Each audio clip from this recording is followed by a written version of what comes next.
안녕하세요. 예사부의 이혜진입니다.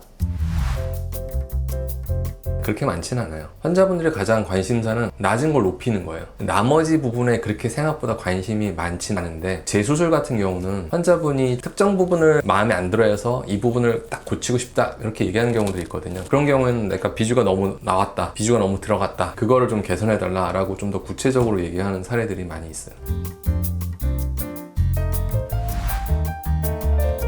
이 경우는 이제 재수술 사례거든요. 코를 이제 수술 한번 하셨던 경우인데, 콧대에는 보형물 들어가 있지는 않고 뼈 자체가 되게 높아요. 길게 느껴지는 경우고, 아래 비주가 많이 처져 있는 상태. 그래서 코가 굉장히 길게 느껴지는데 실제 코끝 자체가 밑으로 뭐 화살코처럼 처지진 않았어요. 근데 코끝에서 이렇게 입술로 가는 부분이 굉장히 이렇게 늘어진 듯한 느낌을 갖고 있잖아요. 이런 경우는 이제 늘어져 있는 비주를 좀 짧게 하기 위해서 수술하면서 이제 이 아래 이렇게 처진 부분을 이렇게 위로 약간 들어준 거죠. 그래서 이렇게 곡선적으로 보이는 게 아니라 이렇게 입술과 약간 이런 식으로 선을 이루게 수술한 거거든요. 그러면 코의 길이가 코끝 자체는 짧아진 게 아닌데 비주가 들어가니까 좀 더 짧아 보이게 되는 거죠.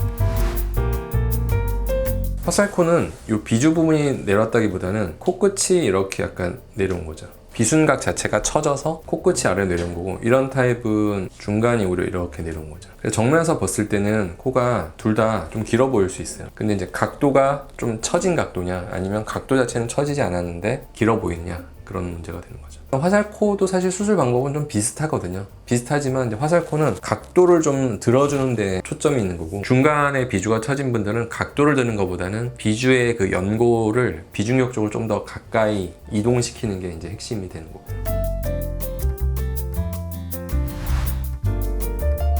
이런 경우가 이제 그 비주가 되게 짧은 전형적인 사례가 되는데, 양쪽 콧날개보다 코끝 내지는 비공 이런 부분이 훨씬 더 이제 위에 위치를 하게 되잖아요. 그래서 뭔가 중간이 되게 허전하고 퇴축됐다고 표현하는데, 이런 경우는 이제 이거를 아래쪽으로 이렇게 길이를 연장해서 빼주는 수술을 해야 되는 거죠. 근데 이제 빼주는 수술은 연골 이식을 해서 길이를 연장하는 수술을 해야 되거든요. 그 연장한 모습이 유지가 돼야 되니까 연골을 이식하지 않고는 사실 수술하기 힘들거든요.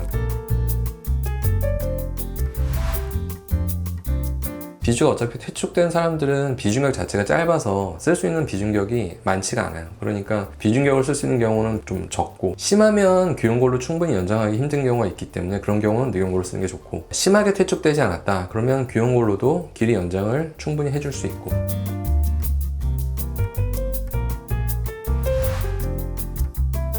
물론 이제 생각하기에 따라서는 바깥쪽을 그러면 이렇게 들어서 사이에다 맞출 수도 있지 않냐 이렇게 생각할 수 있잖아요. 근데 그때는 인중 길이가 너무 길어 보일 수도 있으니까, 인중 길이를 짧게 하는 게 더 수술 효과가 좋을 것인지, 아니면 인중이 더 길어지는 쪽이 좋을 건지를 판단해서 가운데를 늘릴 건지 바깥쪽을 줄일 건지를 이제 결정해서 수술하게 돼요.